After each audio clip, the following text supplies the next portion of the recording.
The rain hadn't started yet, but the air outside the high-end private club in Gangnam felt thick, the way Seoul gets in late October when the sky is deciding whether to behave or not. The lanterns along the entry path were lit. Valets moved with quiet precision. Inside, behind those frosted glass doors, some of the most powerful people in South Korea were already seated, already watching, already waiting. And Seo Fai-Woo was standing 20 meters away from the entrance, completely still, his phone pressed against his ear, his jaw so tight, his assistant Bae Young-ho could count his heartbeats just by looking at the vein in his neck. The call had ended 40 seconds ago. He hadn't moved since. Bae stepped closer, keeping his voice low. "Sir." Seo Fai-Woo did not look at him. "Sir, the council is expecting you at the head table in 11 minutes. Still nothing. Jang Min-seo just sent a public statement. It is already trending on 2 platforms. That one landed. Seo Fai-Woo's eyes moved slowly to the side, not quite turning to look at Bae, just acknowledging that the words had arrived. His fiancée. His publicly announced, family-approved, alliance-confirmed fiancée. She had posted a statement online. The words had been surgical. She was ending the engagement. She wished him well. She cited incompatibility. She had clearly had help writing it, because Jang Min-seo had never been this clean with language in her life. 15 minutes. She had done this 15 minutes before the most important family alliance dinner of the year. Seo Fai-Woo understood power. He had built his position in the Seo family organization from the age of 19 by understanding exactly how leverage worked, exactly where pressure points lived, exactly what it cost a man to appear weak in front of people who only respected strength. He was 32 now. He had never once appeared weak. Not once. Tonight, if he walked through those doors alone, that record would end. He turned slowly, scanning the street. There was a line of taxis at the far end of the block. There was a man selling roasted chestnuts near the corner. There was a woman in a gold and black dress standing at the edge of the pavement arguing, loudly, in accented Korean mixed with sharp English, with a taxi driver who was gesturing at the meter while she held up a rejection letter in one hand and her phone in the other, clearly trying to solve 3 problems at once. He didn't know why his eyes stopped on her. Maybe because she was the only person on the street who looked like she had absolutely nothing to lose. She was stunning in the way that people are stunning when they have no idea they're being looked at. The dress was clearly expensive and clearly not hers. Or rather, it was hers in the sense that she was wearing it with complete authority, but it had the energy of a woman who had dressed for something that had already gone wrong. Her heels were exact. Her posture was exact. Her expression was furious, exhausted, and somehow still dignified. Seo Fai-Woo handed his phone to Bae without looking at him and walked toward her. Bae stood frozen for 3 full seconds before scrambling to follow. Seo Fai-Woo stopped in front of the woman. She was still talking at the taxi driver. He waited. She turned, noticed him, looked him up and down with the efficient appraisal of someone who had long since stopped being impressed by expensive suits, and opened her mouth to say something. He spoke first. His voice was calm. Not warm, not cold. Just precise. "Can you pretend to be my wife tonight?" The taxi driver stopped arguing. The woman stopped moving. The entire small corner of Seoul went quiet for approximately 1 second. Then she laughed. Not a polite laugh. A full laugh. Surprised, slightly incredulous, like she had just heard the punchline to a joke she hadn't expected to find funny. He did not laugh. He did not smile. He waited. Her laughter slowed. She looked at him again, more carefully this time. The suit. The posture. The car idling at the curb behind him with a man standing beside it who was clearly not a civilian. The complete, unblinking stillness of a man who had asked her a question and was waiting for the answer with absolute patience. She stopped laughing. "You're serious?" she said. "Yes," he said. Then it started raining. If this kind of story hits different for you, smash that subscribe button right now and turn on notifications. New stories drop every day, and trust me, you don't want to miss what's coming. Christal Fred, 28 years old. From Atlanta originally, though she'd lived in Seoul for 2 years on a work visa tied to a job at the Grand Maison Luxury Hotel. A job she had stopped having as of that morning, when her supervisor handed her a termination letter with the specific, infuriating energy of a man who had been looking forward to this moment. She had dressed up for a job interview that afternoon. A good one.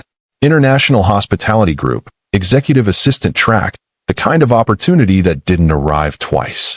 She had sat in the waiting room for 40 minutes and then been handed a rejection letter by a receptionist who couldn't quite make eye contact. The taxi from there had cost her exactly the amount of money she had in her wallet, which she discovered while standing outside the cab, in the rain, in Gangnam, in heels that were already making her feet register complaints.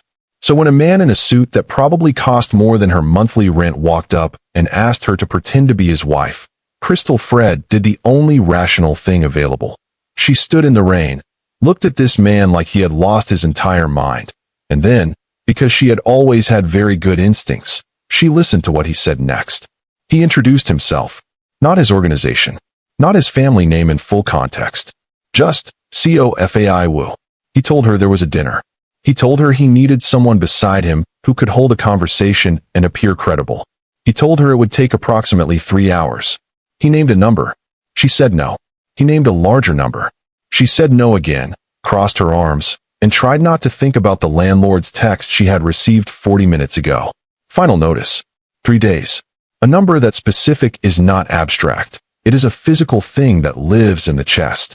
Seo Fai-Woo studied her for a moment. Then he said, quietly, double the amount. Plus my driver will take you home tonight and return tomorrow morning if you need transportation. The rain picked up. Christal Fred looked at him. She looked at Bae, who was standing slightly behind Seo Fai-Woo with the expression of a man who had seen his employer do strange things before, but was willing to admit this was a new category. She looked down at the rejection letter in her hand, which was getting wet and softening at the edges. She thought about her apartment. She thought about 3 days. She thought about how sometimes the universe puts you in a gold dress in the rain in front of a man who asks absurd questions, and the only intelligent response is to say yes and figure out the details later. She looked back at Seo Fai-Woo. Fine, she said, but I don't do obedient wife energy. I'm not sitting in a corner being decorative. He nodded, completely seriously. Please improvise aggressively. She stared at him. Was that a joke? No, he said. It was a directive. Bae exhaled something that was almost a sigh. Almost. The next 45 minutes moved like a scene from a film Christal Fred hadn't agreed to be in. A car. A building. A private stylist suite on the 3rd floor that had no business existing and yet absolutely did exist, stocked with gowns on a rack, jewelry in cases, and a woman named Irin who looked at Christal Fred for exactly 4 seconds and then pulled 3 dresses without asking a single question. The one they chose was deep burgundy. Simple in the way that only very expensive things manage to be simple. It fit as though it had been waiting for her. Christal Fred stood in front of the mirror and didn't say anything for a moment. Irin said, with professional detachment, "You have excellent shoulders." "Thank you," Christal said. "My shoulders have been through a lot today." Seo Fai-Woo appeared in the doorway of the adjacent room, adjusting his cufflinks, and stopped. He stood completely still in a way that was different from his usual stillness. His usual stillness was controlled. This one was interrupted. His hands paused on the cufflink. His eyes moved to Christal Fred and stayed there. He turned very slightly to Bae, who had materialized beside him, and said in a low voice, "Is my heart beating faster than normal? Is that medically relevant?" Bae kept his face completely neutral. "Sir, that is called attraction." Seo Fai-Woo reached into his jacket pocket and opened his phone. He typed something. Bae glanced sideways. Under a document in his notes app titled Observations, Personal, Seo Fai-Woo had written, "Attraction. Definition. Heart rate elevation caused by proximity to specific individual. Note. Involuntary. Note. Concerning." Bae decided not to say anything about this. Christal Fred turned from the mirror and saw Seo Fai-Woo standing in the doorway. She raised an eyebrow. "You're staring." "Yes," he said, with zero shame. "The dress is strategically effective." She blinked. "That is a deeply strange compliment." "I am not known for conventional ones," he said, and moved aside to let her pass. The high-end private club dining room was everything Christal Fred had expected and 3 things she hadn't. The table was long and the candles were real, and the people seated around it had the specific heaviness of individuals accustomed to making decisions that affected other people's lives. There were 2 other family heads. There were wives and advisors, and at least one man who appeared to be present only to observe and take no visible action. The energy was formal in the way that formal sometimes means dangerous. Seo Fai-Woo entered with Christal Fred beside him. He placed his hand very lightly at the small of her back. A small gesture, barely anything, and Christal Fred felt it more than she expected to. She filed that information away and kept her expression easy. The introductions began. Christal Fred smiled. She extended her hand. She let the Korean sheet accumulated over 2 years carry just enough to be charming rather than performative. The moment the first wife asked how Christal Fred and Seo Fai-Woo had met, Christal Fred didn't miss a beat. She turned to him with an expression of warm, private amusement and said, "Tell them what you said to me the first time we met." Seo Fai-Woo looked at her. She looked back at him with absolute serenity, the look of a woman who was certain he would follow. He said, carefully, "I told her she had a remarkable way of standing in rain." Christal Fred laughed, genuinely, because it was genuinely the funniest true thing she could imagine him saying. He was very serious about it, she told the table. This man looked me in the eye and told me I had. What were the exact words? Structural confidence, Seo Fai-Woo said. And something in his voice was very slightly different. Not warm exactly. Accurate. The table laughed. The tension in the room shifted. The eldest family head's wife leaned toward her husband and said something that made him nod. Christal Fred did not look at Seo Fai-Woo to check if it was working. She already knew it was working. She picked up a piece of braised pork belly from the platter near her and, without ceremony, placed it on his plate, the small, natural gesture of a woman who had been doing this for a long time, and said, "You haven't eaten anything. Don't embarrass me in front of these people." The table smiled. Seo Fai-Woo looked down at the food on his plate, then up at Christal Fred. His expression was very difficult to read. He picked up his chopsticks and ate it. Bae, seated 3 places away as an advisor, gripped his water glass slightly harder than necessary and thought about finding a different job. The dinner stretched through 3 courses and 2 rounds of aged soju.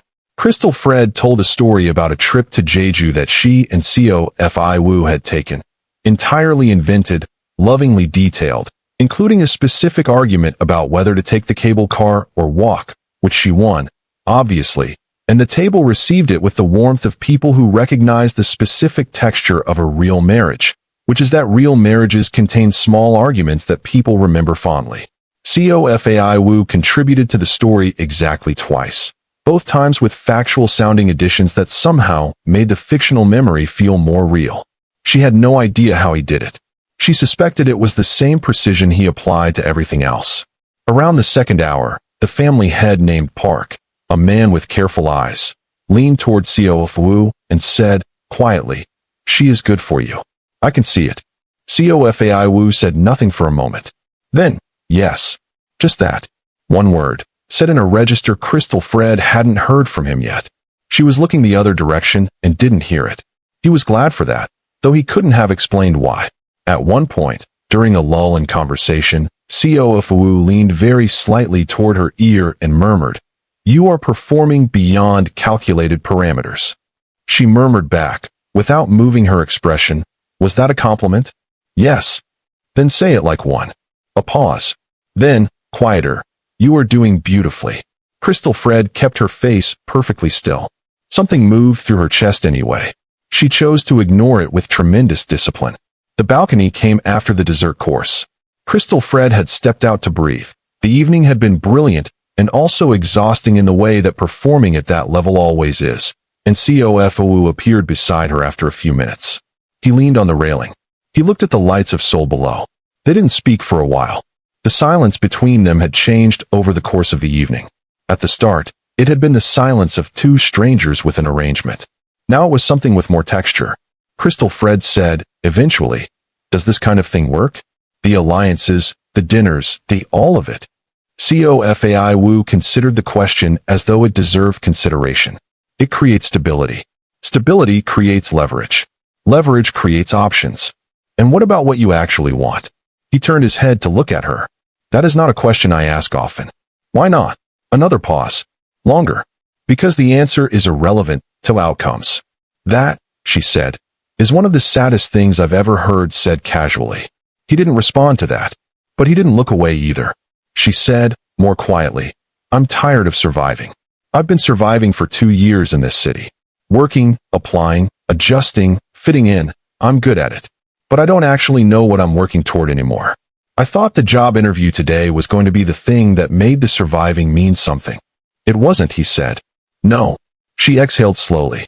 It wasn't. Seo Fai-Woo looked back at the city. After a moment, I built what I have so that no one could walk away and take it with them.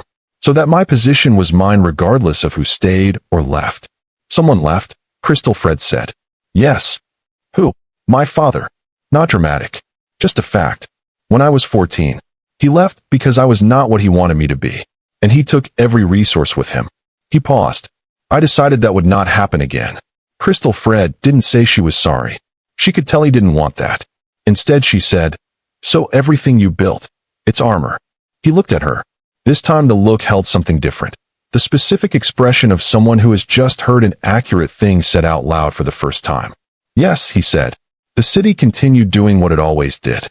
They stood together on the balcony in the comfortable, slightly alarming silence of two people who had just accidentally told each other the truth. The evening ended. The eldest family head held Seo Fai-Woo's arm and said, in Korean, "Bring her to the next gathering. She is the first woman I have believed next to you." Seo Fai-Woo nodded, and the nod said nothing, which was intentional. Christal Fred was helped into the car. They confirmed the driver's route. Seo Fai-Woo stood at the car door for a moment before it closed and looked at her. "The payment will be transferred tonight," he said. "Thank you," she said. He nodded. She reached for the door. Then he said, "You are not what I expected." She met his eyes. "What did you expect?" He considered it with complete seriousness. Someone easier to observe. She didn't quite know what to do with that. The door closed. The car pulled away. She watched him in the side mirror, standing on the pavement, hands in his pockets, watching the car leave, not moving until it turned the corner. She faced forward and told herself very firmly that this was over, complete, and filed. She didn't entirely believe herself. 12 days later, Christal Fred walked into the executive floor of Seo Holdings Group for her first day of a temporary operations assistant position. She had found the listing through a staffing agency. Good pay, mid-range contract, operations support for a private organization. She had applied online at midnight in her pajamas with the efficient desperation of someone who had stopped being too proud to click apply without overthinking. She smoothed her blazer in the elevator. The doors opened. She stepped out, gave her name to the receptionist, accepted the lanyard, and was shown to the boardroom. The boardroom was large. Floor-to-ceiling windows. A long table. People already seated with documents and coffee. And at the head of the table, in a charcoal suit with the posture of someone who had never once slouched in a chair in his life. Seo Fai-Woo. He was reading something. Then he looked up. The room had the particular quiet of 20 people looking at documents and not at each other. Neither of them moved. Neither of them spoke. Seo Fai-Woo's expression went through approximately 3 things in 2 seconds and then returned to its default, which was unreadable. He turned very slowly to Bae and said, in a voice calibrated precisely for only Bae to hear, "My wife has applied for employment." Bae closed his eyes for one count of 2. "Sir, she is not your wife." "That statement is emotionally confusing," Seo Fai-Woo said, still looking at his documents. At the far end of the table, Christal Fred had sat down. She had arranged her notebook. She had uncapped her pen. She was staring at the middle distance with the specific expression of a woman determining whether she is in a nightmare or simply a situation. She leaned slightly toward the woman next to her and whispered, Is that the director?" Seo Fai-Woo. The woman nodded. "You know him?" "No," Christal Fred said, with tremendous conviction. "Absolutely not." The next 2 weeks were a study in the specific torture of professional restraint. Seo Fai-Woo was impeccably correct in every interaction, appropriately distant, appropriately professional, addressing Christal Fred through Bae or through formal channels whenever possible. He did not use her name in meetings. He did not make eye contact that lasted longer than professional courtesy required. But he learned where she sat. He arranged for her project assignments to route through his direct team. He asked Bae, with complete seriousness, to ensure the conference room on her usual floor had adequate temperature control, because he had noticed she wore an extra layer on Tuesdays and Thursdays. They pointed out that this was the kind of thing a normal person might just ask her directly. Seo Fai-Woo looked at him as though he had suggested something genuinely radical. For her part, Christal Fred noticed things she had no business noticing. The way he moved through a room with that specific certainty, not arrogance, just certainty, as though he had already calculated all the angles. The way he listened during briefings, completely still, giving nothing away, and then would ask one question that revealed he had understood everything 3 steps ahead of where the presenter thought they were. The way he took his coffee, black, no drama. The way people take coffee when they have no patience for the ceremony of it. She told herself this was unprofessional. She told herself this twice more, which indicated it was becoming a problem. The day it cracked open was a Thursday. She was in the East Corridor with documents that needed a director's signature before close of business. Seo Fai-Woo was walking toward her from the other end of the hallway. There was a moment, completely normal, completely professional, where they would have to pass each other. He stopped. She stopped. The hallway was empty except for them. He said, "You did not tell me you were seeking employment here." "You didn't ask," she said. "And you wouldn't have. Because you don't ask personal questions. Those were your terms." They were. "So we're fine. Everything's fine. I work here. You run the place. We're adults." He looked at her for a long moment. "You seem annoyed." "I'm not annoyed. Your syllables are shorter than usual when you're annoyed. I observed this at the dinner." Christal Fred stared at him. "You track my syllable length?" "It was not intentional," he said, with the complete sincerity of someone who did not realize this was more alarming, not less. "It was noticed." She pressed her lips together and held out the documents. "Signature. Before 4 o'clock. He took them. He signed them. He handed them back. Their fingers did not touch. She was careful, but the space between was approximately a centimeter, and her whole hand was aware of it. She walked away at exactly the pace she would have walked away at if this had been nothing. He stood in the hallway and looked at the space where she had been for a while. Bae appeared beside him. "Sir." "Yes." "You're standing in a hallway." "I'm aware." "Alone." "Also aware." Bae paused. "Would you like?" "No," Seo Fai-Woo said, and walked away. 3 weeks into Christal Fred's contract, Seo Fai-Woo summoned her, through Bae, through official channels, very professionally, to his office. She arrived. She sat. She kept her posture precise. He sat across from her and folded his hands and looked at her with the expression of a man preparing to say something he had rehearsed. She could tell he had rehearsed it because Seo Fai-Woo was always rehearsed, and yet this particular rehearsal showed its edges, the way a press suit shows the original fold lines if you look at the right angle.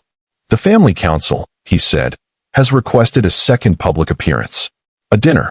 The alliance requires a formal confirmation of," he stopped. "Reorganized. They want to meet my wife again." Christal Fred was very still.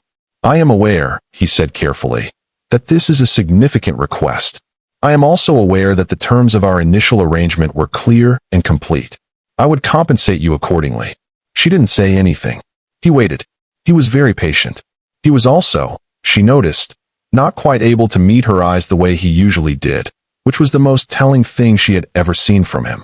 She said, finally, quietly, "No. The compensation. It's not about compensation." She looked at her hands. She looked back at him. "That night felt real to me, Fai-Woo. I know it wasn't. I know what it was. But something about it. The balcony, the things we said. It felt real." She paused. "If I do this again, I won't be pretending. And that's not a situation either of us prepared for." Silence. "The alliance benefits both of us," she finished. "Yes. You said that the first time. I know how you think. I know you're telling me it's logical. But some things aren't logic problems, Fai-Woo." She stood and picked up her bag. "I'm sorry. I can't." She left. He sat in his chair. He looked at the door. He looked at the empty chair where she had been. He looked at his phone on the desk and did not pick it up. He sat like that for quite a long time. The next few days were unusual for people who worked near Seo Fai-Woo. He stopped eating lunch. He asked Bae 3 questions in one afternoon that Bae had never been asked before. What is the difference between loneliness and solitude? Is it normal to notice someone's absence more than their presence? If a person walks away and the walking away was logical, why does it still feel like an error? Bae answered the first 2 as best he could. On the third, he said, "Sir, with respect, I think you may be asking the wrong person. Seo Fai-Woo went home that evening and looked up. With the same methodical precision he applied to acquisitions and intelligence reports, everything he could find about emotional unavailability, how to express genuine interest without sounding clinical, the difference between strategy and feeling, what it means when someone says something felt real. He read for 3 hours. He took notes. He deleted the notes. He wrote a message to Christal Fred on his phone. 4 drafts, each one more honest than the last, each one deleted before sending. He practiced saying things out loud to his empty apartment in a way he would never have done in front of another human being. On the 3rd day, he stood in front of his bathroom mirror for 6 minutes practicing smiling. Not a performance smile. The kind that happened when Christal Fred said something unexpected. He was trying to understand the mechanics of it. How it started from somewhere he couldn't locate and arrived on his face without his permission. Bae found him on day 4 sitting at his desk with his laptop open to an article titled Emotional Communication in Romantic Partnerships and felt something that might have been fond concern. Sir. Seo Fai-Woo looked up. She said things that were real. I responded with logistics. He closed the laptop. That was the error. Bae said nothing. I need to correct it. He was already standing, already reaching for his jacket. Where does she live? I can't give you an employee's address, Bae said. Seo Fai-Woo paused. Put the jacket down. Then I will wait outside the building until she leaves. That is how you get a restraining order. Then what is the correct method? Bae sat down heavily. You call. Or you text. Like a person. Seo Fai-Woo picked up his phone. He looked at it. He looked at Bae. What do I say? The truth, Bae said. Just the actual truth. Try that. She answered her door on a Tuesday evening in house clothes, expecting her takeout delivery.